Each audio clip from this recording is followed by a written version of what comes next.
I think we are on. Salamat, everyone. My name is Ahmed. I am Palestinian from Gaza, and I'd like to welcome you all to this important conversation with our guest, Professor Neve Gordon. Today's session is titled Gaza, the Test of Humanity, Israel's Erasure of Palestine, from Colonization and Ethnic Cleansing to Genocide. This national webinar is hosted by Palestine Justice Movement Sydney and Jewish Council of Australia and Free Palestine Melbourne, and endorsed by other organizations across this continent. Before I introduce our guest, Professor Neve Gordon today, I must start by acknowledging the traditional custodians of the lands from which we're all dialing in today and pay my respects to their elders past, present, and emerging. This land was never ceded, always was, and always will be Aboriginal land, acknowledging that we're dialing in from ground zero of a genocide that occurred more than 230 years ago, and its echoes still reverberate to our day. I'm dialing in from Camaragal country. I am delighted today to be in conversation with Professor Neve Gordon. After teaching for 17 years at Ben-Gurion University in Israel, Neve Gordon joined the School of Law at Queen Mary University of London. His research focuses on international humanitarian law, human rights, and ethics of violence, and Israel and Palestinian conflict.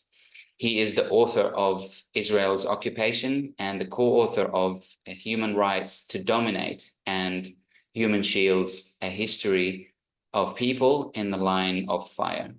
Professor Neve is the former chair of the British Society of Middle Eastern Studies Committee of Academic Freedom. He is a fellow of the British Academy of Social Sciences and writes regularly for Popular Press.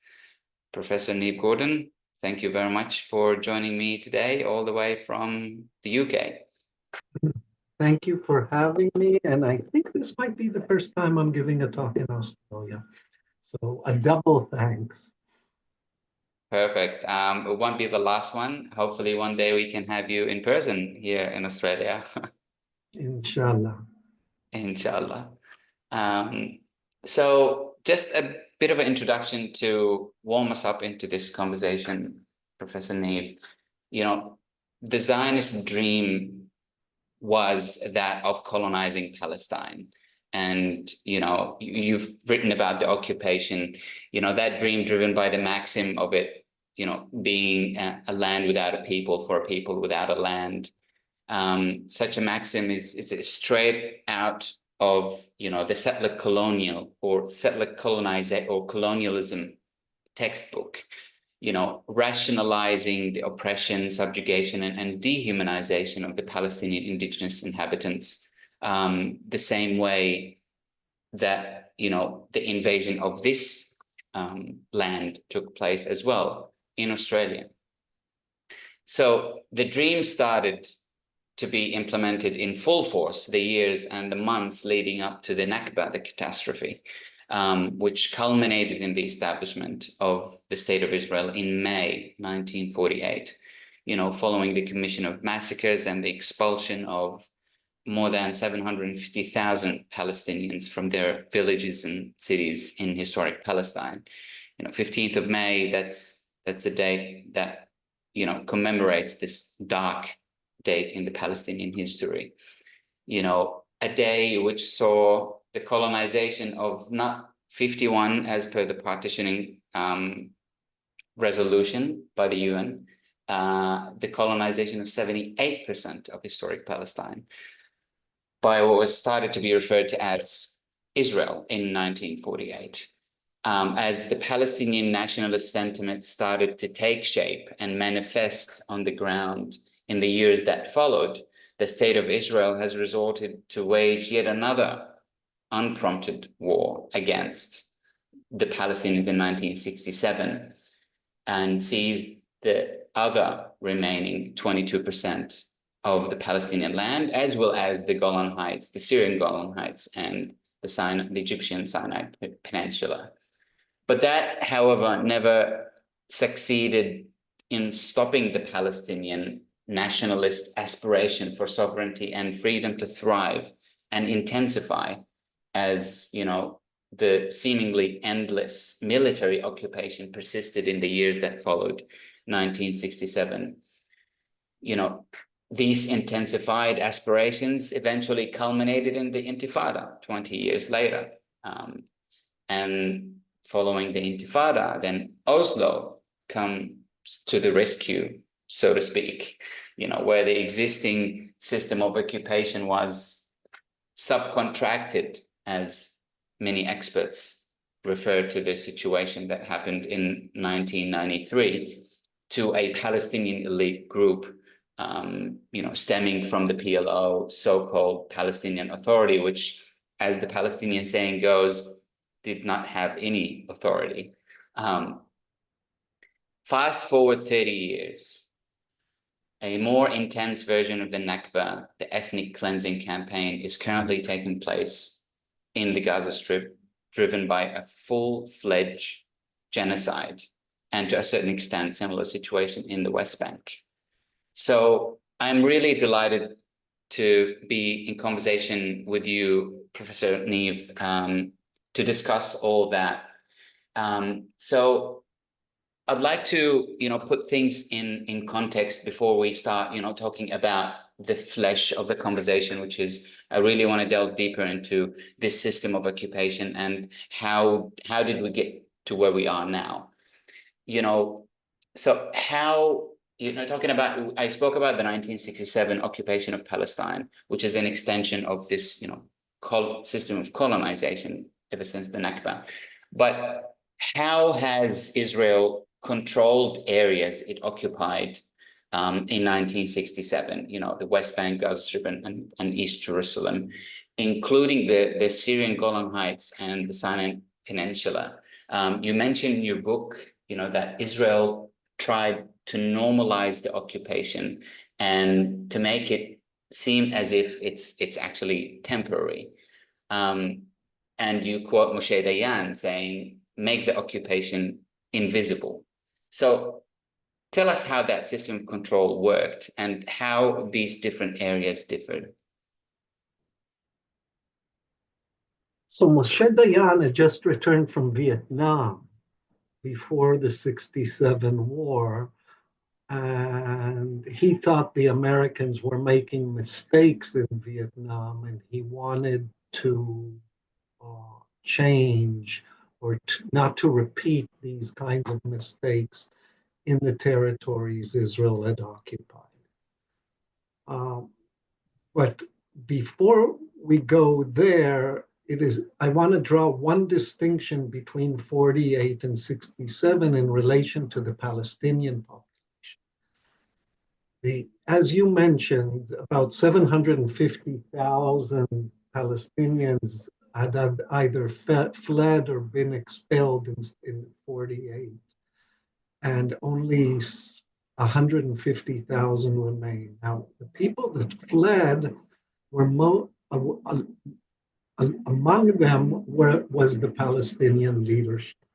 The Palestinian city in many ways disappeared in 1948 with the Palestinian leadership. Now, this did not happen in 67. In 67, the Palestinians had learned that if they flee, the chances of coming back are very slim. And the leadership remained in place, although there was substantial ethnic cleansing also in 67. So in the West Bank, there was approximately, I think, if I remember correctly, something like 600,000 Palestinians in 67, and about 200,000 of them, or even more than that, were expelled to Jordan. So there was massive ethnic cleansing of almost a third or 25% of the population in 67 from the West Bank. This did not occur in the Gaza Strip to that degree, but occurred to a much greater extent in the Golan Heights. Very few people write about the Golan Heights. But the Golan Heights, there were about, I think, between 135,000 and 150,000 Syrians living on the Golan Heights in villages.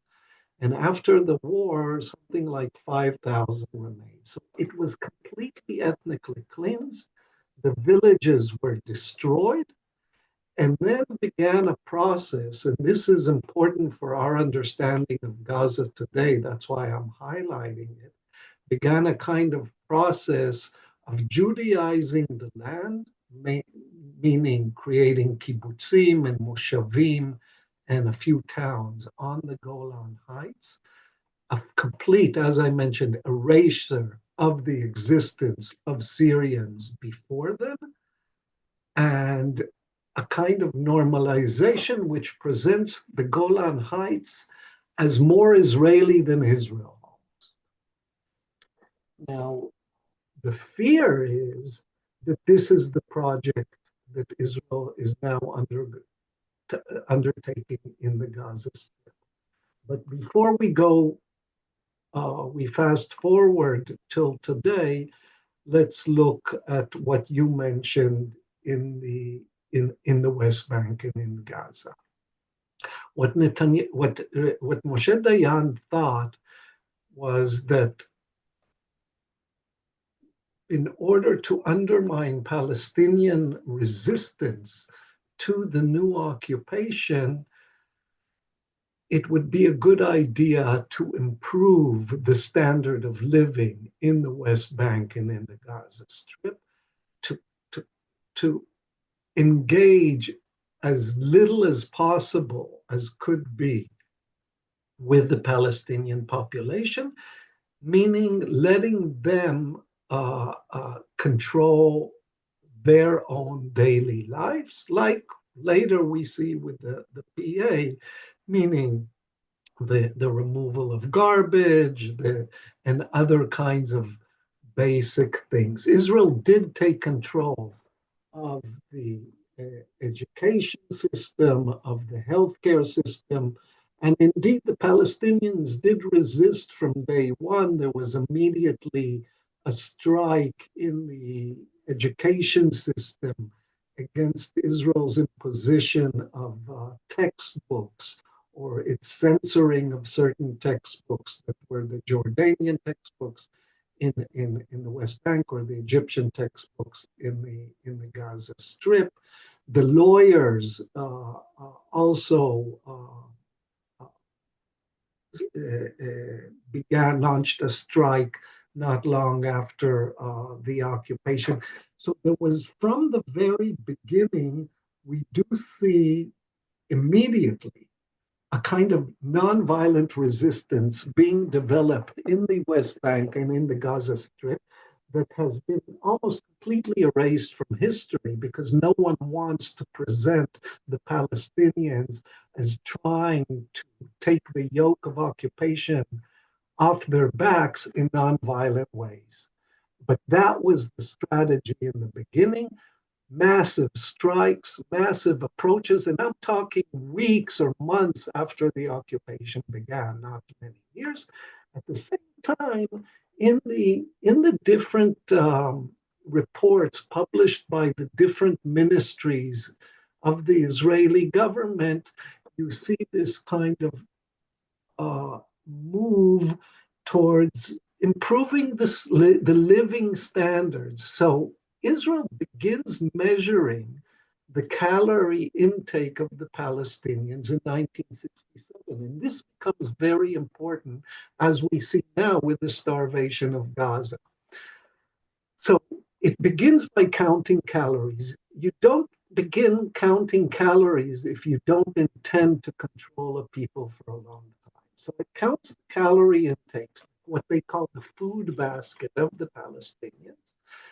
And then they want to show in these reports that Israel, due to different policies of introducing new seeds in farming, and some new technologies in farming, and different other aspects, it will improve the standard of living. But what actually improved the standard of living during those years was less the investment in industry in the West Bank and Gaza Strip. Actually, there was very little of that. And if anything, the process of what Sarah Roy from Harvard calls the de-development of Gaza and the de-development of the West Bank begins.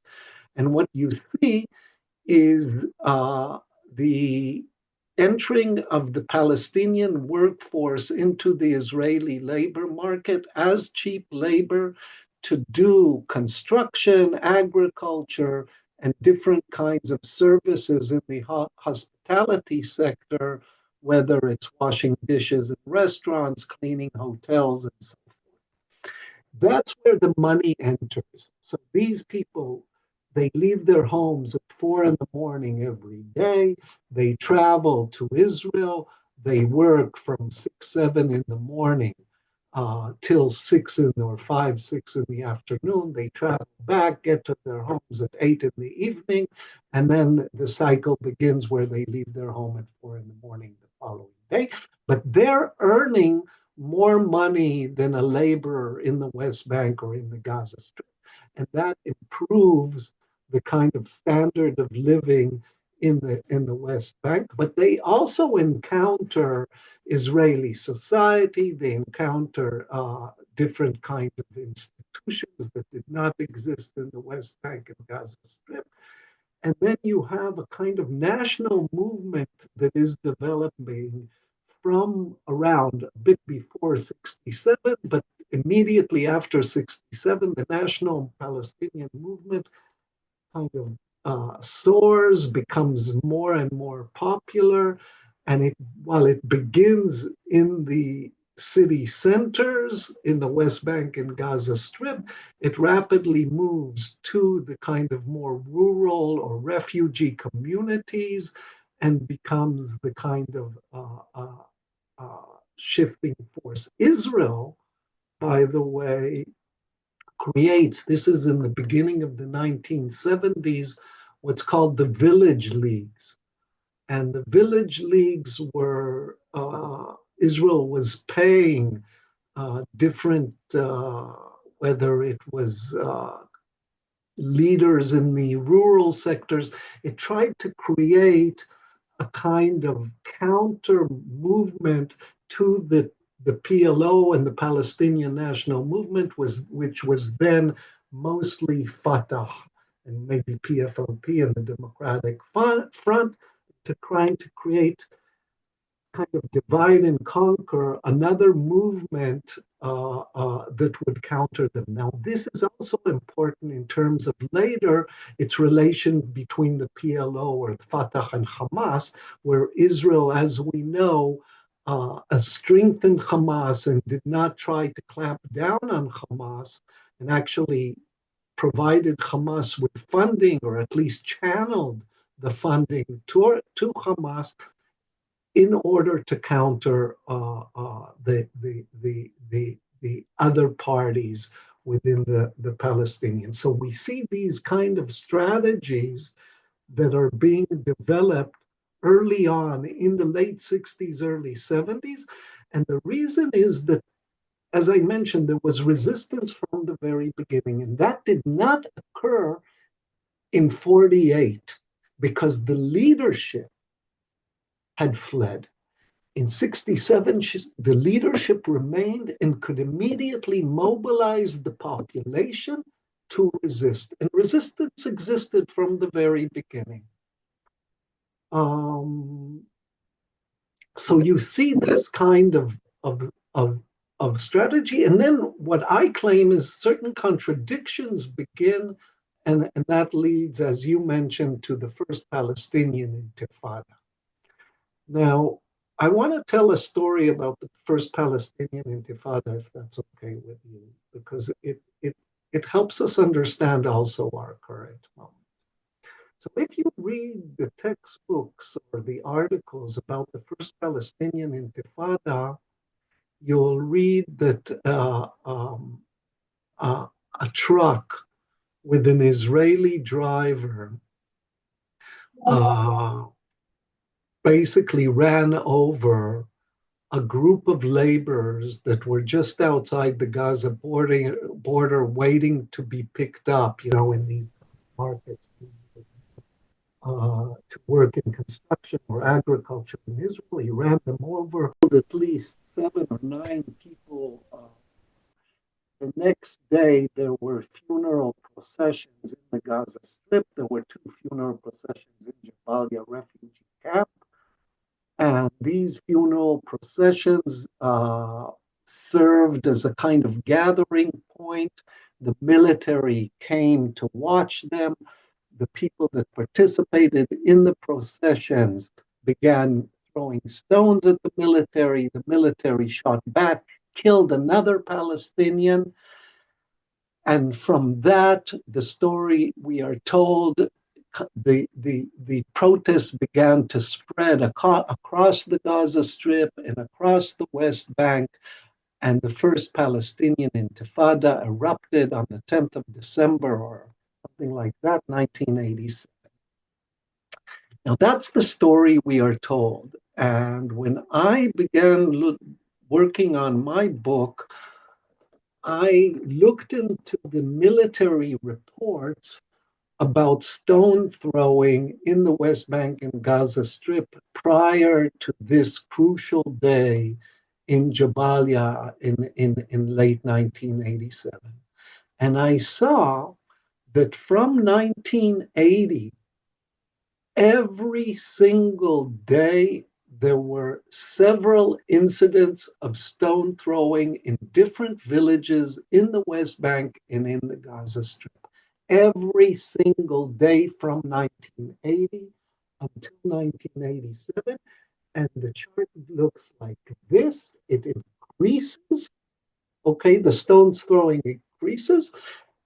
And then there was the incident in Jabalia. Now, what this story tells us is that resistance existed throughout the 80s, what I would call nonviolent existence through stone throwing and other, if there were no firearms in this kinds of resistance. And at one point, and one never knows when this point is, the straw on the camel's back made the camel fall. Okay, another straw. And that was the Jabalia. It wasn't as if something began in Jabalia at that crucial moment. And that's for us to remember in general and how politics and resistance moves. It's not as if you make the ultimate protest and that's going to change things. It has to be built up. And there was constant resistance throughout. And then as Ahmad mentioned, there was the Intifada, which was popular. Then there was the Oslo Accords, which promised the dividends of peace to both sides. And as we know, the dividends of peace were enjoyed by Israel, but actually the economic situation of both Gaza and the West Bank deteriorated. The PA became a subcontractor of sorts, basically taking on the responsibility of healthcare, of education, of disposing the garbage, etc., but not taking on the authority of a sovereign power. I do want to pick on a point that you mentioned at the beginning, Professor Neve. You mentioned that Israel was trying to look after the Palestinians under occupation to maintain their prosperity, their happiness, and in order to make that occupation. Yeah, in an instrumental way, not because it's interested in the suffering, but it's interested in improving its control. Exactly. So typically there are, certain laws and internationally recognized legal guidelines that govern, the behavior of temporary occupations that apply to the occupier versus the occupied. In what ways have human rights law and the law of occupation shaped Israel's forms of control that you just mentioned now in these territories? Does that That's mean that it was abiding by certain sets of laws when governing Palestinians? so Israel immediately rejected the idea. So there's three bodies of laws that are relevant to us. One are laws of armed conflict, and those are applied during armed conflict, like to what we're seeing today in Gaza. Two is laws of occupation, and three is human rights. So in periods where there was no armed fighting, it's the latter two that are applicable. Israel immediately rejected the idea that this was an occupied territory. It claimed that for it to be an occupied territory, the Palestinians had to have sovereign control before it occupied it. And since Palestinians did not have sovereign control, but rather the Jordanians and the Egyptians, then it was not an occupying force. The international community and international experts have rejected this interpretation of the law and said that Israel is an occupying power. Israel, however, said we're not an occupying power. We are not obliged by the laws of occupation, but for humanitarian reasons, the humanitarian concerns we will accept. Okay? And in terms of human rights law, it said basically, and has said since then, human rights law is applicable, but we will use it only when the other legal systems are silent, by which it actually meant that it will never use it. So human rights law, if you look at Supreme Court hearings and decisions since 1967, the court really was never interested in human rights law. It never said that it rejected it, but it also never applied it. And in terms of the law of occupation, and in terms today of the law of armed conflict, what Israel does is it operates through the exceptions of the law. The law is structured with clauses that have a kind of categorical imperative. For example, a law will say, warring parties shall not attack medical units. Full stop. Okay, so basically the law tells you that warring parties should not attack hospitals. However, the clause then has subclauses which outline a series of exceptions to this categorical imperative. So the law will say, except when the hospital does not carry out its humanitarian mission and carries out acts harmful to the enemy. What is an act harmful to the enemy? That is not defined. Israel can define it as a Hamas combatant that was injured in fighting reaches Shifa Hospital in Gaza, and this combatant makes a phone call to someone else that can be framed as an act harmful to the enemy because maybe this injured combatant is giving information about Israeli forces that are massing outside the hospital. Okay, and therefore the hospital becomes free game. Israel does need to warn the hospital that it's going to bomb it, but after it warns it and gives it some time to remove the patients, it can bomb it. So Israel uses these exceptions to carry out the destruction of Gaza today, okay? And it has used these exceptions throughout, whether exceptions in the law of occupation or exception in our, to control the Palestinians throughout from 1967 onwards. Also, in my book on human rights, I show that often it is the rights of the Jewish settlers that are emphasized. So we call the book The Human Right to Dominate. And we show how human rights can often lend themselves to acts of domination. And the case study is second, how Israel has used human rights to actually increase its domination of the West Bank and the Gaza Strip, using that language, and so and not only that, but also increase its domination of Palestinian citizens of Israel, particularly in the Negev or Nakab, where it is now trying to gain more and more control of the land.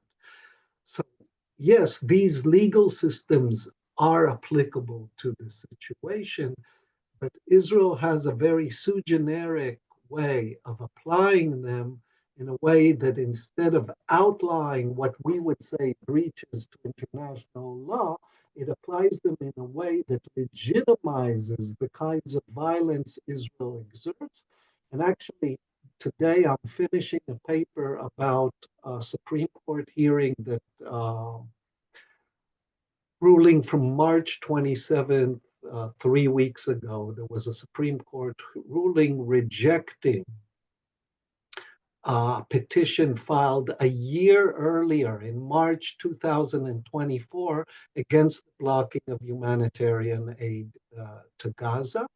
And you see how the Supreme Court basically justifies and legitimizes all of Israel's actions in terms of cutting of aid. Everything is framed as legal.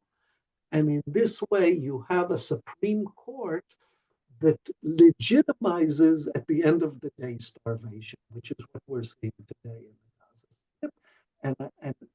And together with my co-author, Muna Haddad, we're analyzing the precise way that the Supreme Court uses the law to make these kinds of justifications.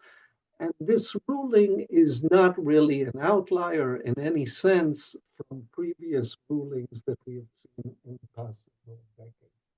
So the law, instead of becoming a tool of regulating and restricting the deployment of violence, becomes a tool of legitimizing violence, and in certain instances, I would even argue of enhancing violence. And so this is important to remember, because it tells us a few things. It tells us that the law will not bring liberation to the Palestinians. The law is only a strategic tool that we can use from time to time, but we have to remember that it is the master's tool. These legal conventions were drafted by state parties, primarily Western state parties, and drafted primarily against non-state parties.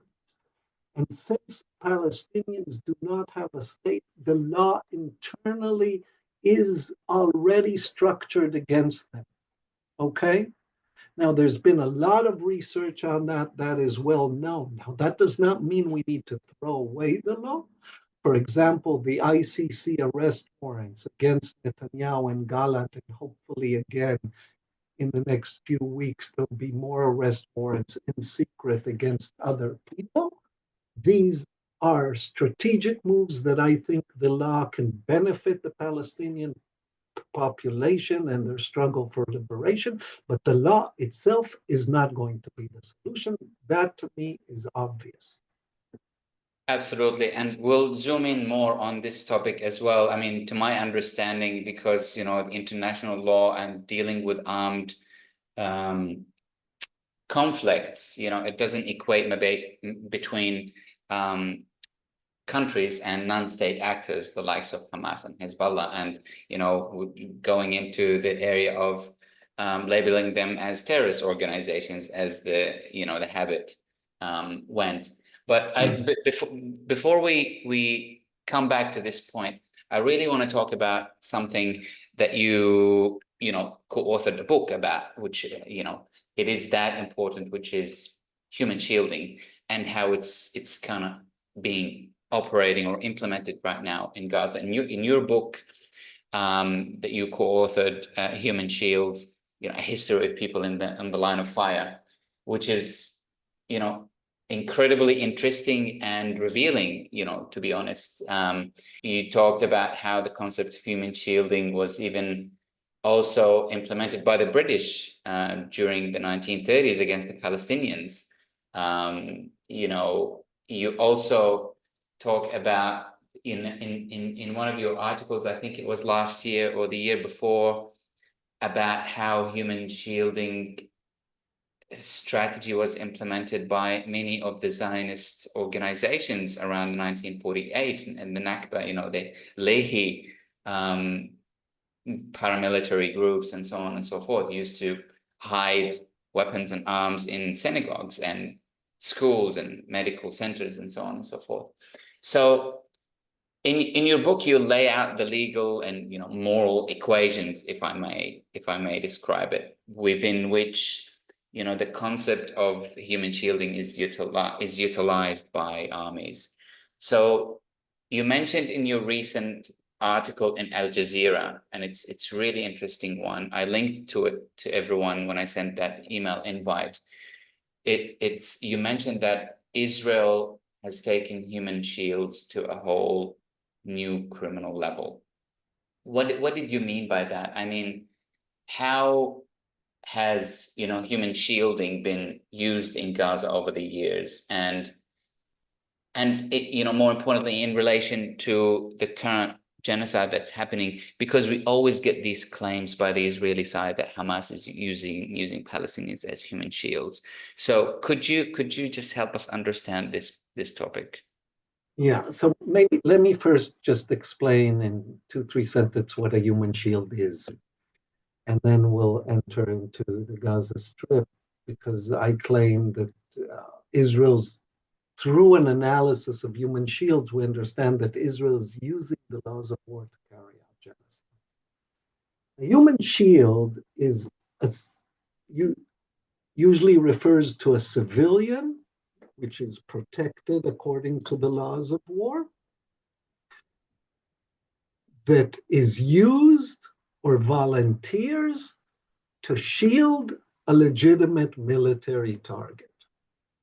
A voluntary human shield, the paradigmatic examples may be Rachel Corrie, that uses her civilian body to protect Palestinian houses in Rafah from the D9 bulldozers that Israel was using to demolish them.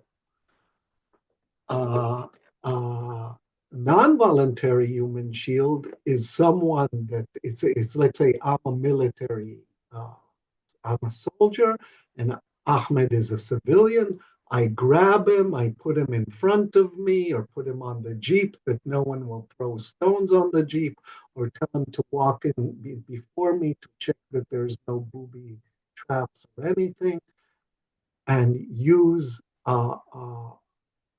Ahmad as a human to shield me. Now, it is illegal according to the law to use human shields, but it is not illegal according to the law to kill human shields. Let me explain this. So by taking Ahmad and putting him in front of me to serve as a human shield, I am committing a war crime. And I'm a legitimate military target because I'm a combatant, if my enemy shoots at me, even though Ahmad is standing in front of me, in order to kill me, but kills Ahmad, then the violation, the killing of Ahmad, is my responsibility and not theirs. If they acted according to different principles of proportionality, blah, blah, blah. But basically, it's the logic. Now, what we see in Gaza is two things. Two new things. One, we see a totally brand new use of human shielding that never existed. We did 150 years of human shielding across the globe, and we didn't find a single example like the way it was used in Gaza in this round. And there's another more, I would argue, more important change that I'll deal with in a minute. So the first change is that Israel used human shields, like I mentioned before in Gaza, but then it started doing something else. Let's say Ahmad again is a civilian in Gaza. Let's say I'm an Israeli soldier. I will kidnap Ahmed, take him off the street. I will, instead of letting him go inside the houses to check if there's booby traps or before my troops to go into the tunnels, I will first dress him in military clothes, in IDF clothes, and then let him. Now, the human shield is supposed to wear civilian clothes because it's actually Ahmed's vulnerability and the idea that he's a co-patriot of the Hamas fighters that is supposed to deter them from shooting at me. But when I dress him in IDF fatigue, I'm actually trying to draw the fire of the Hamas fighters using him not as a deterrence, but as fodder. And what we see here is the complete dehumanization of the Palestinian and the transformation of the Palestinian civilian into a thing. And this has never happened. So it's the use, it's like Gallant said, we're fighting human animals. So they are using people like Ahmad, civilians like Ahmad in Gaza as bait for the Palestinian animals to go and try to get this bait so we can shoot the animals. That is the basic idea of this form of human shielding, and it has never existed. Now, this is outrageous, this is a crime, but does not come close to the other way Israel uses human shield.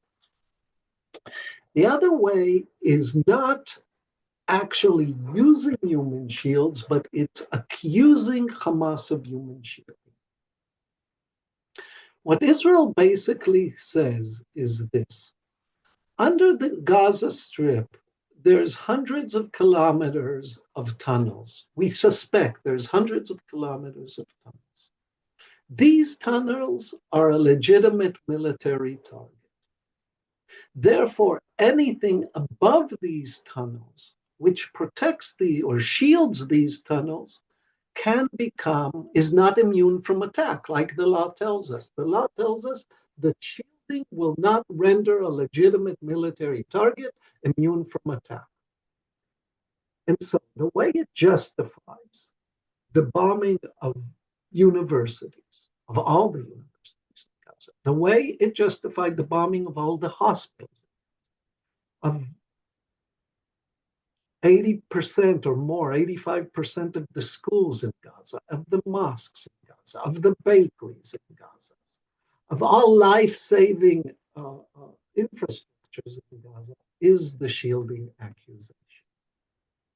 Now, the shielding accusation, the shielding clause in international law is a clause that was introduced following World War II in the redrafting of the international legal order. The international legal order was redrafted following World War II in order to ensure what the drafters said was a never again. We will create laws of war that will ensure that there will never again be a genocide, right?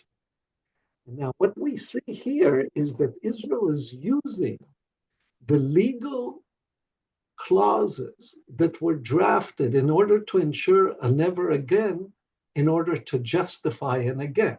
It's basically saying every time it's bombing a hospital, it's saying the hospital shielded an arms depot. It created, I don't know, many of you probably saw this 3D model it created of El Shifa Hospital in Gaza, the biggest and most important hospital in the Gaza Strip.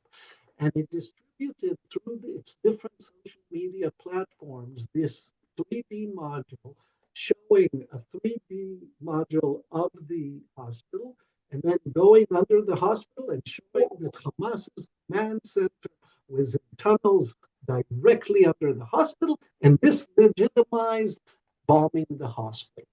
Lo and behold, the Israeli military bombs the hospital.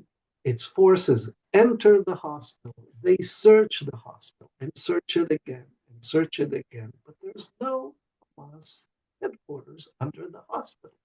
Okay, so Israel can make this accusation, and then it finds a few, it finds 3 Kalashnikovs or M16s or whatever, and says here the hospital was shielded. Now, what we have here is basically a use of a legal clause, and this legal clause became very important also in Israel's defense in the ICJ when the South Africans submitted a petition accusing Israel of genocide. Israel said, "What do you want?" The Hamas is using the Gaza Strip basically as a shield, and that's illegal, and Hamas is carrying out the war crimes, and it is to blame for the fact that we destroyed 5% of everything above ground in Gaza. Okay? And so you see how the legal becomes a justification of genocide. That's the moment we're in, and that's the moment that it appears within the crisis of the liberal order. And so it's a very dangerous moment we're in at the moment. Does that justification usually does it have the potential to actually work? I mean, is it, a good enough of an alibi to, eradicate or destroying 60 or 80% of Gaza and, rampaging through the strip, to the claim as Hamas is using Gaza as a human shield? So we see that these lines of arguments clearly work within the Israeli Supreme Court, but you could say, Neve, but that's a colonial court, it's an instrument of the Israeli government, and it's obvious that it will work. Whether it will work in the ICJ and in the ICC is a different story. I think that a lot of legal experts will say this is outrageous, Israel's interpretation. But we have to understand that legal work is interpretive work. That's what lawyers do. They interpret the law, they subject the law then to the factual basis and provide it an interpretation. And then the judges are supposed to determine which interpretation is most accurate. Now, to think that the judges reach a decision outside a kind of ideological terrain, that they are not influenced by power, by the web of power around them, and by the different pressures, it is a kind of not understanding how things work today in the world. So it's not clear to me what will happen in the ICJ. We see immense pressure on these two institutions, the ICC and the ICJ, not to rule against Israel. We see some of the people standing courageously against these pressure. And this pressure, it is important to mention that the Mossad intervened with the ICC and with the previous prosecutor, and maybe even with this prosecutor, and tried to undermine them, tried to dissuade them from issuing arrest warrants. So Israel sends its Mossad. Its politicians go to the United States and to the major capitals, both in Australia and in Europe, to convince the leaders not to support the ICC and ICJ if they issue arrest warrants or if they rule against Israel. So there's immense pressure here, and I don't know how the judges at the end of the day will rule. It's not at all clear. And what I'm saying, I think clearly Israel is misinterpreting the law, But the fact that it's misinterpreting the law does not mean that it will not have its day in court and actually maybe even win some of the arguments. Mm. I do want to go back to the Israeli legal system and the Israeli society in general, but before I go, I would like to encourage everyone to start putting questions in the Q&A because we're going to start getting to them as soon as we can. So about the response of the Israeli society to the genocide in Gaza. I mean, there's this statistics that everyone is talking about. 96% of the Israeli society either agrees that there is enough force being implemented in Gaza or it's not enough. So how has the genocide in Gaza been normalized that much in the Israeli society? Like what happened to that society that made it react that way to the genocide and cheering it up and being proud of implementing it? I mean, we're seeing all these TikTok short videos of Israeli soldiers. Exactly like the Nakba is not an event, but a structure, a process, which you described in your opening remarks so eloquently. The notion of Israeli, you mean Israeli Jewish society, supporting the genocide is not an event. It didn't happen now, but is a long structure and a long process that began years earlier. And this process, the way I understand it, is also something that you actually answered in your introductory remarks. It's about it. In order to happen, there first needs to be years of dehumanization of the Palestinians. So first, there were years of dehumanization. And this dehumanization takes place on many levels of the social body, beginning with the education system. And therefore, it's so difficult to overcome in the future because generations of Israelis have been educated, often in very racist way towards the Palestinians, and adopted a racist perspective of the Palestinians that treats them not as fully human, but either as subhuman or non-human or human animals or so forth. Okay. And that had to be there already. So when Gallant says that the Palestinians are human animals, and when the president says there are no uninvolved civilians in Gaza, that did not sound foreign to the Israeli Jewish ear. That sounded legitimate. It sounded obvious. It sounded the norm. So that's the beginning of the normalization.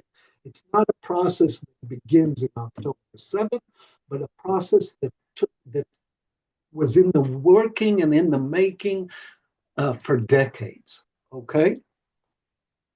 Second, after October 7th, there was immense pain and immense fear. Okay. Everyone in Israel, there was 1 degree of separation from someone that was killed or kidnapped. Personally, I had a former graduate student that was killed and 3 other friends that were killed. Okay, everyone, but I'm from the South, so I knew probably more, but everyone within 1 degree of separation knew. That created pain for the Israeli Jews. And there was fear. Nothing worked on October 7th. Okay? The military could not defend Israel. The intelligence was not working, blah, blah, blah, blah, blah. That moment of October 7th, the mentality of that moment, many Israelis a year and a half later are still on October 8th. Mentally, they're on October 8th. They have not raised their eyes and are unwilling to see what is going on in the Gaza Strip. Not only are they unwilling to see, the government doesn't want them to see. It censors Al Jazeera. You go into Israel, You try to open Al Jazeera on your iPhone, you can't open Al Jazeera, it's blocked. Okay, so you can't get the news of what's actually happening in Gaza. Until recently, none of the Israeli papers showed us. Today, only one Israeli paper, mainstream paper, shows us a bit of what is going on Gaza, while the others don't, and certainly the television doesn't. Okay, and of course, you can get information if you're interested, but if you're not looking for it, as an Israeli that speaks Hebrew, it's not that accessible to you. Okay, so you don't want to hear, although it's there. I'm not saying it's there, but you can live with this denial. And then when you hear about things, it doesn't really matter. So you have 36 children were murdered by Hamas on October 7th. Israel has killed, I don't know how many, 20,000 children? 20,000 children at least in the Gaza Strip? And no one says anything? It has to be through a complete dehumanization of the other. And now, as we speak today, the civilians in Gaza are really facing starvation. I mean, it is crazy what is going on today in Gaza. The food has been blocked from March 2nd. Not a single truck is allowed to go in. So to justify that, you cannot see the other as a person. And that is the basis of it. And that's why it's so hard to change, because to do that, to convince people that the other that looks like them, that talks like them, is not a person, takes years of work. And Israel was doing that work for years. It makes sense when you see those demonstrations at the borders into Gaza where, those Israelis, trying to block the wheat trucks going in and sabotaging. It's mind-boggling. And just last week, a small group of Israelis wanted to protest with pictures of children that were killed in Gaza. And the police told them, you cannot show pictures of children killed in Gaza in a protest. Why? Because that will bring their humanity. And we cannot show the Palestinians as human. But I do want to talk about the demonstrations that, preceded October the 7th, Professor Neve. I mean, my brain tends to be a little bit hopeful about the future. Can those large demonstrations against, the Israeli government, for example, which sought to introduce the judicial overhaul, and which is also calling for stopping the war and, stop the war, release the hostages. And now we're seeing, there is a change in the narrative. There is more demonstrations against Netanyahu and the government.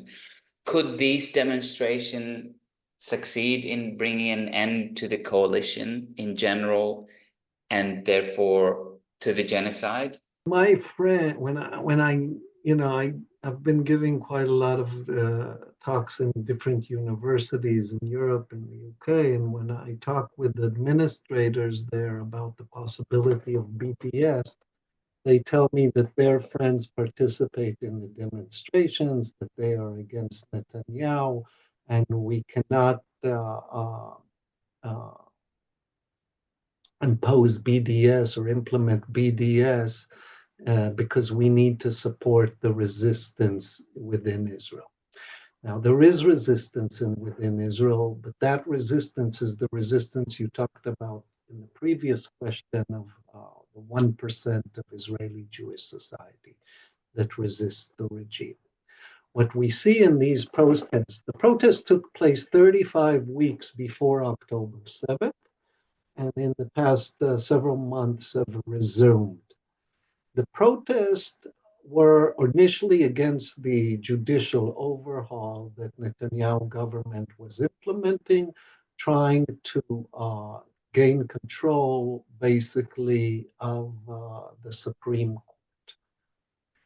Now, the problem they saw was that the Supreme Court, that Netanyahu was trying to, is a corrupt leader, trying to control the judges so that they would allow him and his allies to carry out their corruption and so the problem is that this Supreme Court that these protesters are trying to save is the same Supreme Court that 3 weeks ago issued a ruling allowing the starvation of Gaza. It's the same Supreme Court that for 5 decades, ruling after ruling after ruling after ruling, justified the government's violation, egregious violation of Palestinian basic rights, and denied the Palestinian any form of self-determination.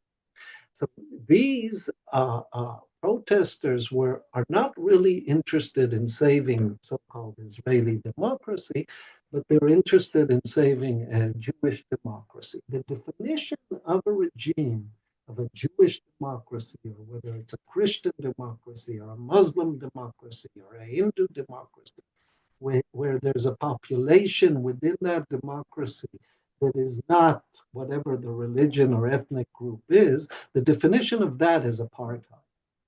So where you have a separation of two legal systems and two courts and a court system that rules for one people in one way and for another people in another way, the definition of that is apartheid. So what these people were protesting in is against the attempt of the government to take some of their privileges, some of their rights. But they were not protesting against the fact that Israel is not a democracy in the full sense of the world, because half the population between the river and the sea do not have equal rights. Okay? That they do not care about. And so my problem is not so much with the Netanyahu government, although it is, obviously, but I'm saying that even if they manage to cut the king's head off, the regime will stay the same. And in order to bring about the change we want, we need to change the regime. And it's not enough to change this or that leader or this or that government. It has to be a process now, similar to what happened to South Africa, but also learn from the mistakes that happened in South Africa. So South Africa remained South Africa, okay, after the end of apartheid, but it was a completely different regime, at least in the political sense. The problem with South Africa was that they didn't change the economic apartheid, right? So we need to learn that mistake. But we need to change the regime in Israel to make it from an apartheid regime to a non-apartheid regime, okay? And that the protesters are completely uninterested in and are actually against. And so they are not protesting for the widening of democracy to the Palestinian other. Mm. Every time you answer my question, I feel like asking more and more questions follow up, but I won't, because I would like to give some space for the Q&A. There's a question here that goes, are there in the period, say, since the Enlightenment, instances where occupation became a new accepted quasi, then eventually de jure law? Where the occupier incorporated the territory into its state. End of story. Colonialism. So what we have is a history of colonialism. Colonialism was legitimate until actually fairly recently, right? Until decolonization, which was probably the 60s. Okay, so and in several instances, we have where the colonial project was successful, and that and incorporated. And so we began this whole conversation with the Golan Heights. And the Golan Heights in the West Bank serve as a natural experiment. They were both occupied in the same war.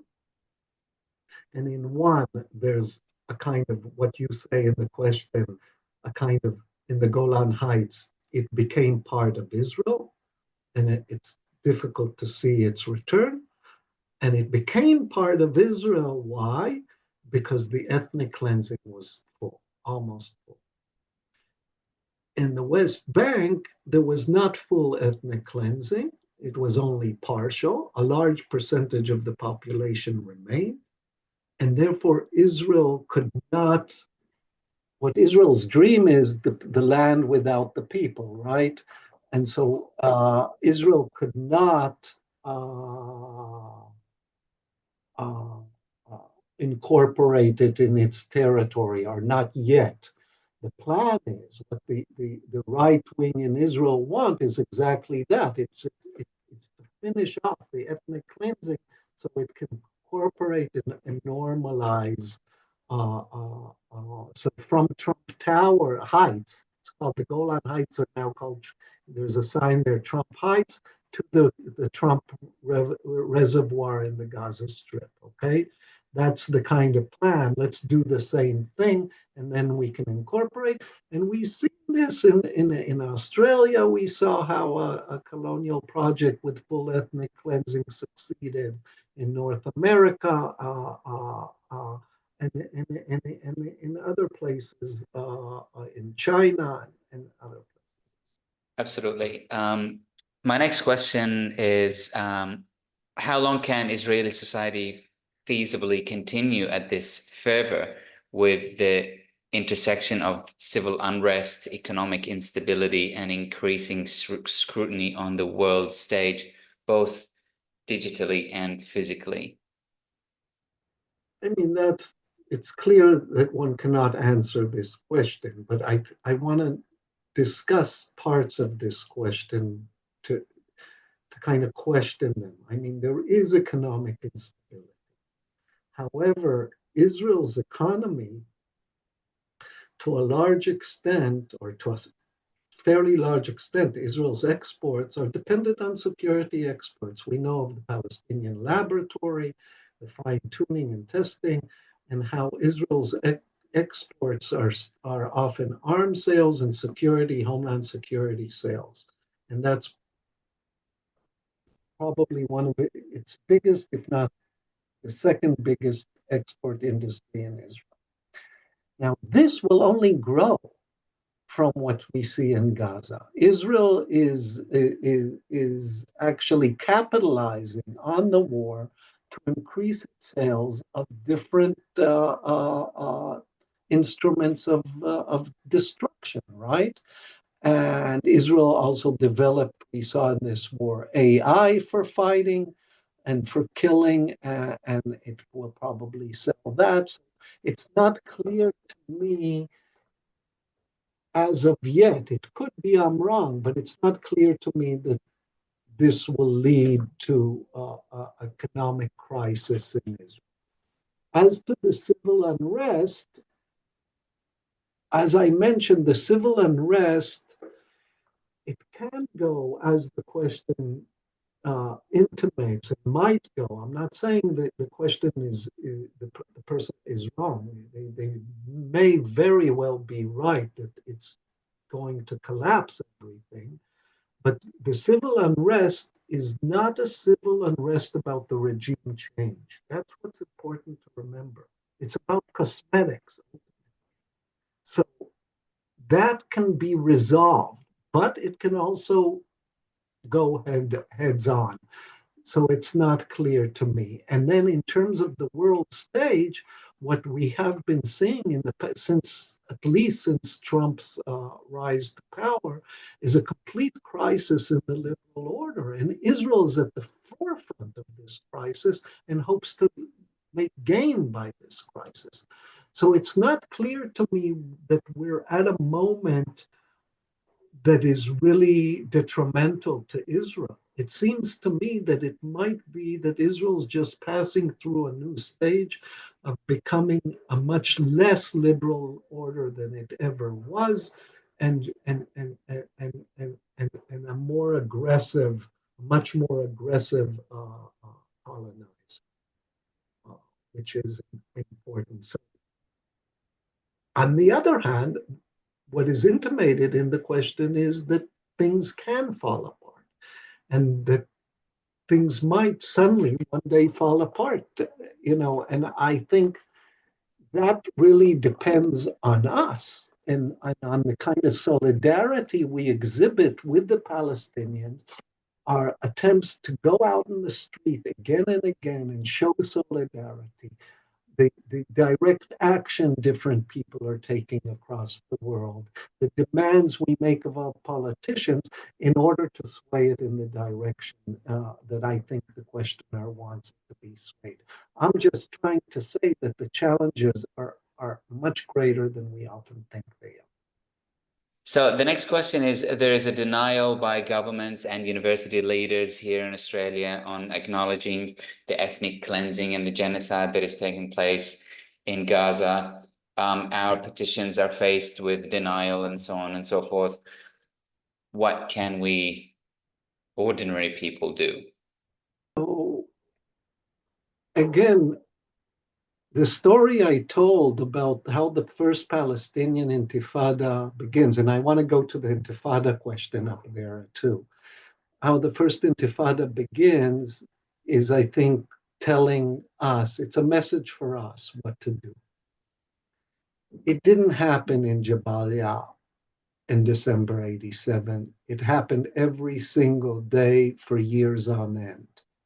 And that's what we need to kind of internalize. We need to bring the story of the Nakba into the open in our daily lives every day for years on end until suddenly the straw on the camel's back will make it fall.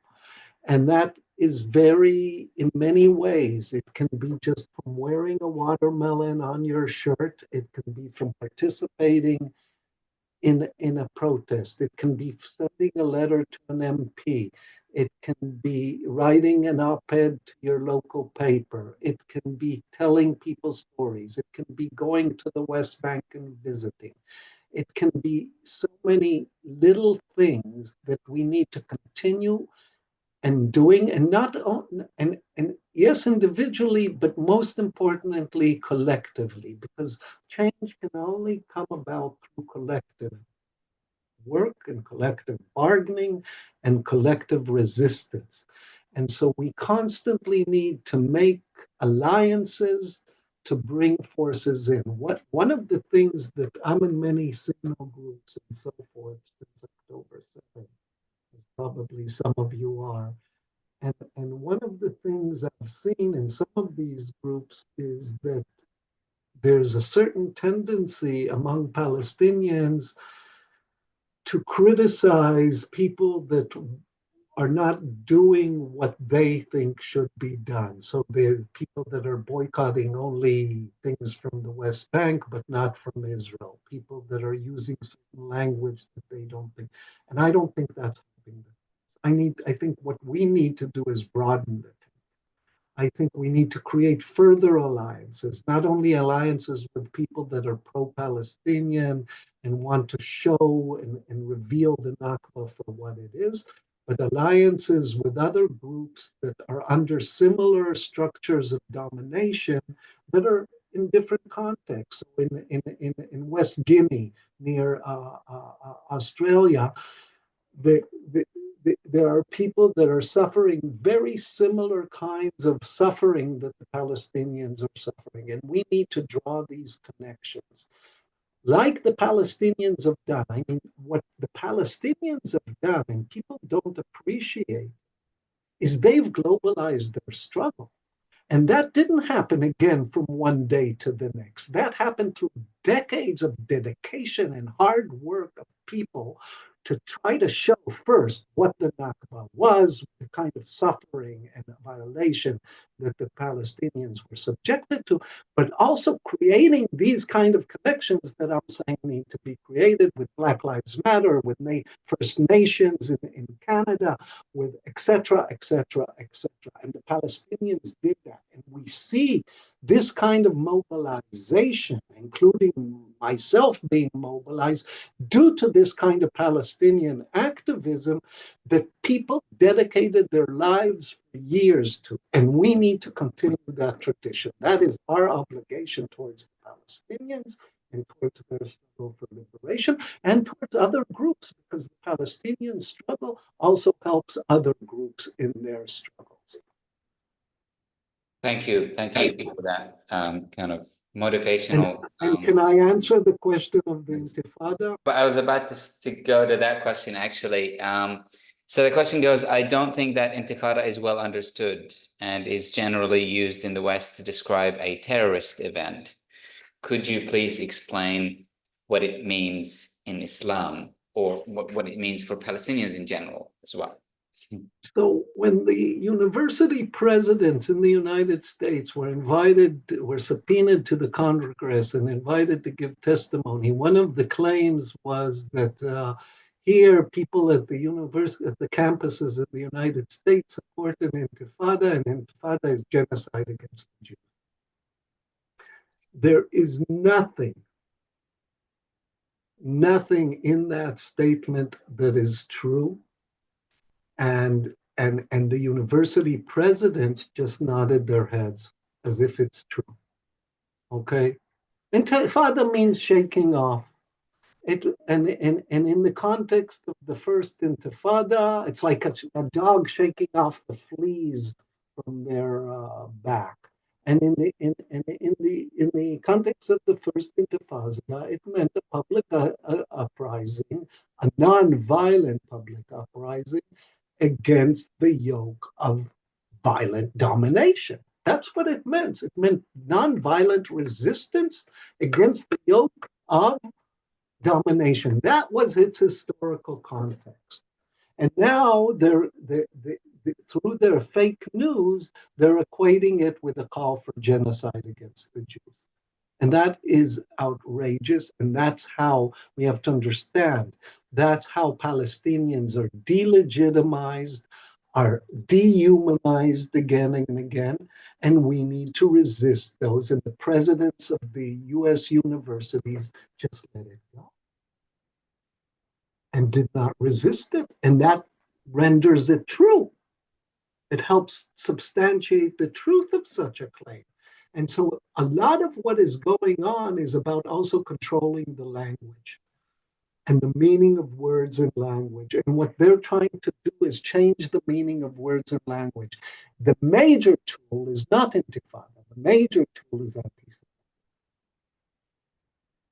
Where anti-Semitism, as blood libels against the Jews, as a conspiracy theories, the Jews control the finance of the world, and so forth, that is not important to them.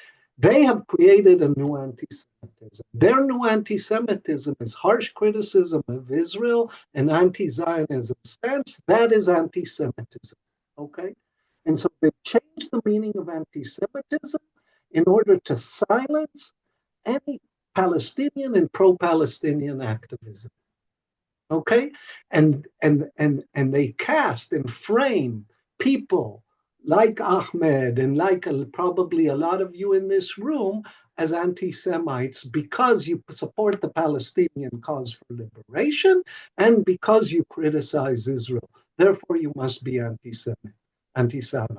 So there's an attempt to weaponize certain words against the Palestinian people. We've seen that for years, but we've seen that particularly since October 7th, and we need to resist that train and just show it to be untrue, because truth still matters in this world.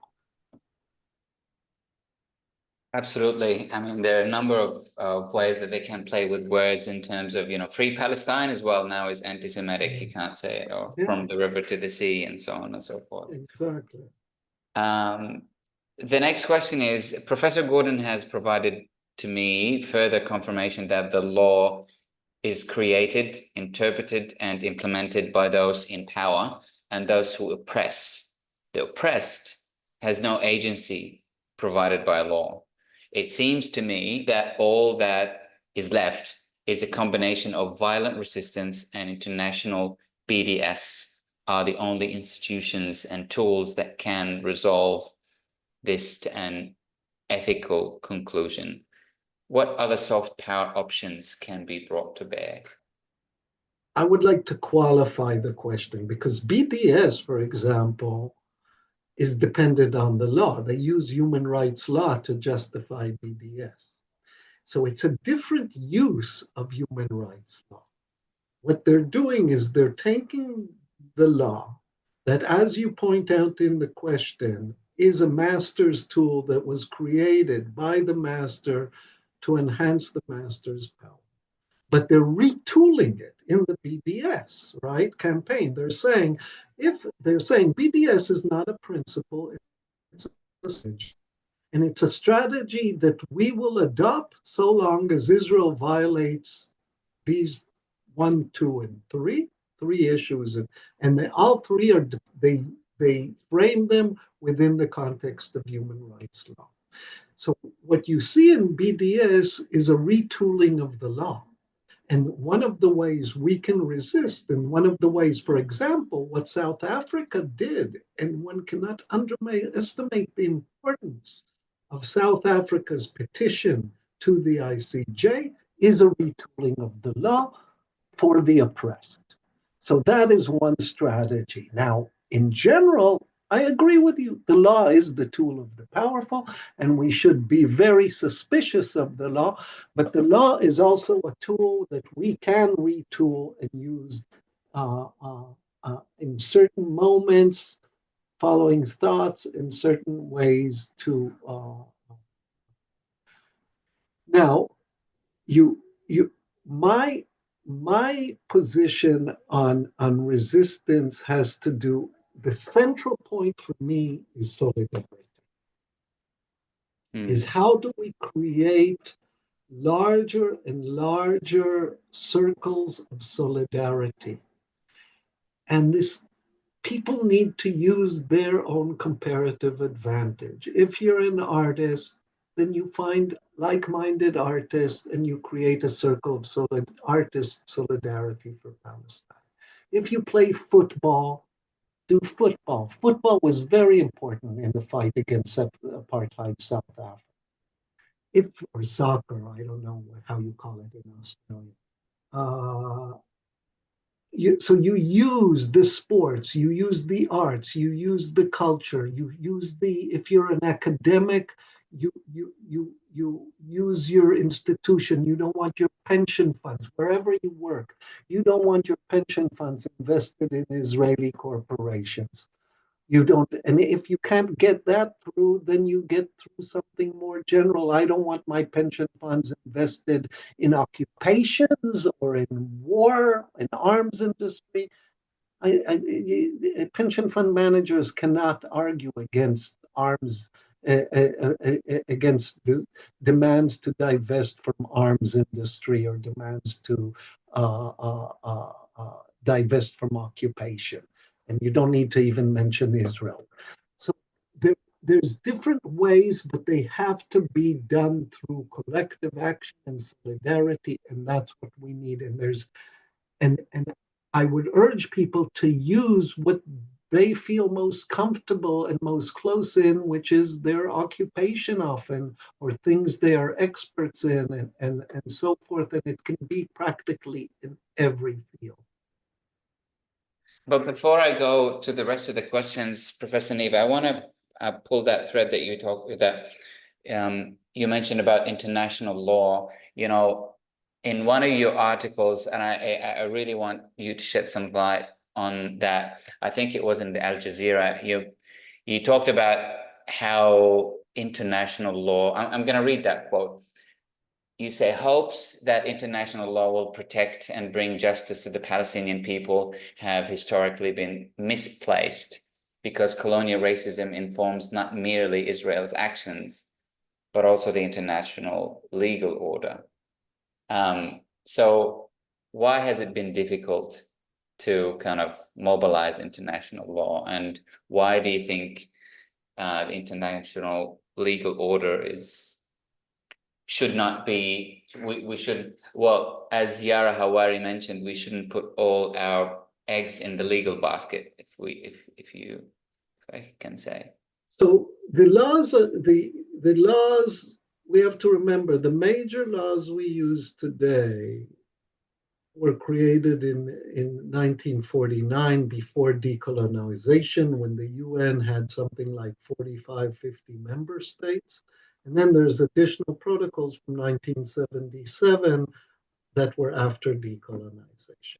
So in 1949 and before 1949, all non-state actors were considered uncivilized. They couldn't understand the principles of the laws of war. The laws of war were created between the civilized states and were in no way against colonization and the treatment of the uncivilized others in any way that the civilized states saw fit to do. 1977, where the non-colonized, after decolonization, and suddenly we have another 100 whatever states enter the UN and begin the draft processing of what's called the additional protocols, then we have governments that were parts of liberation movements and were delegitimized by the legal order before it. And they wanted to introduce a clause that legitimates their action. So basically, the whole body of law is against non-state actors and against anyone that resists, from a non-state perspective, the kind of legal, the domination of the state. But they introduce a clause and say that you're allowed to resist occupations, colonial regimes, and racist regimes by all ways necessary, all means necessary, including armed. Now, people cited that immediately after October 7th. That's the only cause that kind of legitimizes non-state resistance to these forms of oppression. But what people didn't keep in mind is, by all means necessary, including armed conflict, is still subjected to the principle of distinction. And so you have to distinguish between civilians and armed combatants. But that's a different story. The story you're asking about is that the laws are structured against non-state actors. They are structured in favor of the powers that be today, and therefore the guy that answered that asked the question before about the laws being the tools of the powerful, that is obviously the case, and I agree. But the laws do offer here and there some cracks, and it is those cracks we need to enter and try to use. But while also developing other discourses of resistance. For example, human rights has for years dominated as the central discourse of resistance. And I think that is a problem, because human rights, I can't get into it here, are extremely problematic as a discourse of resistance. They are often individualized, the conflict, and so forth. And we need to develop, and that's where the hard work begins, is alternative discourses of resistance that we can kind of mobilize people and create solidarities. And I think different people are trying to do that in different spheres. One of the spheres I'm interested in is by highlighting our interdependencies and what I would call a politics of care. And what kind of discourse would that create, and how can we use that discourse as a site of resistance? That's very interesting. I want to go to a really important question, I think.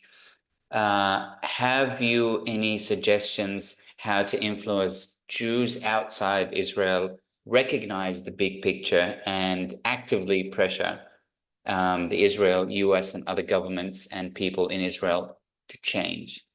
What are good strategies and suggestions to change the thinking of, Zionists in general?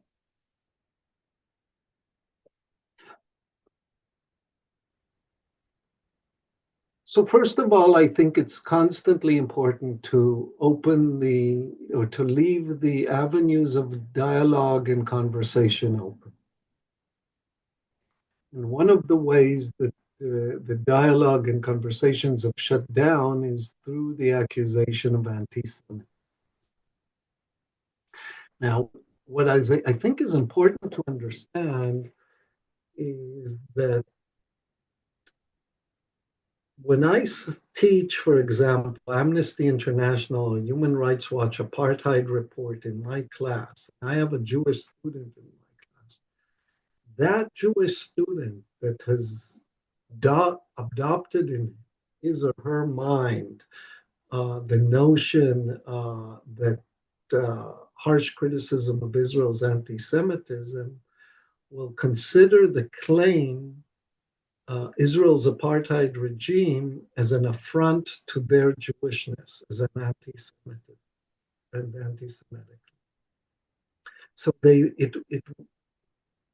it will make them feel extremely uncomfortable, and they will translate this feeling of a discomfort to being unsafe.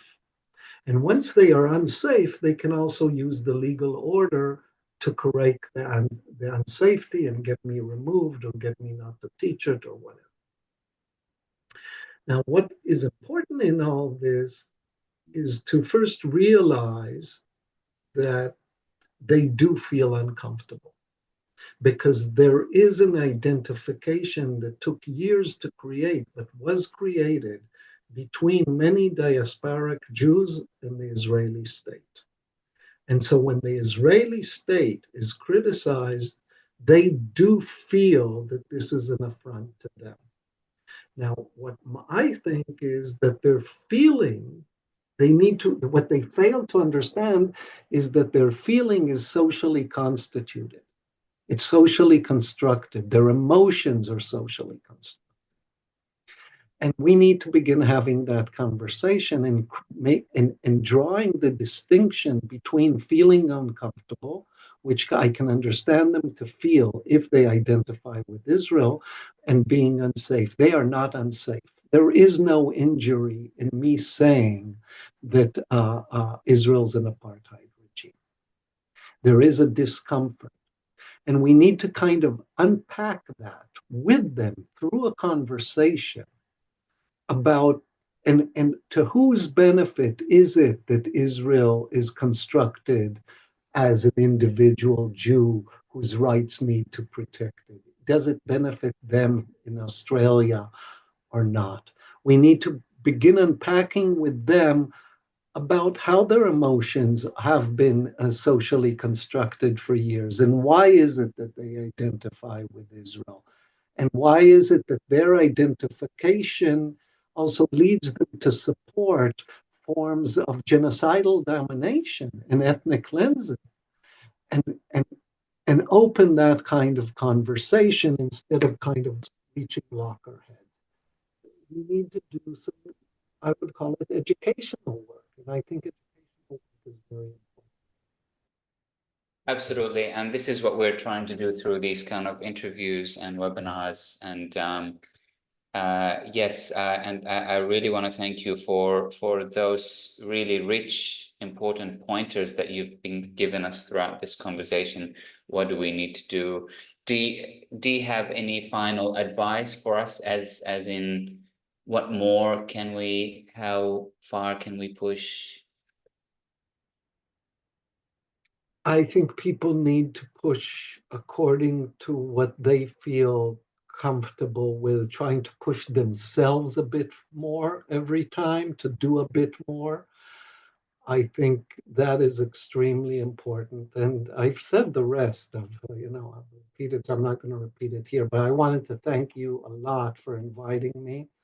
Hopefully next time it will be in Australia. I'd love to come to Australia. I don't want to come for a few days. I'd like to come for a few weeks and see the country, at least a few weeks. It's a continent. I have many friends. So hopefully next time it will be in person. Absolutely. And you have a new friend as well here. We'd definitely look forward to welcoming you here in Australia at some point. And thank you again for the fantastic, rich, insightful conversation.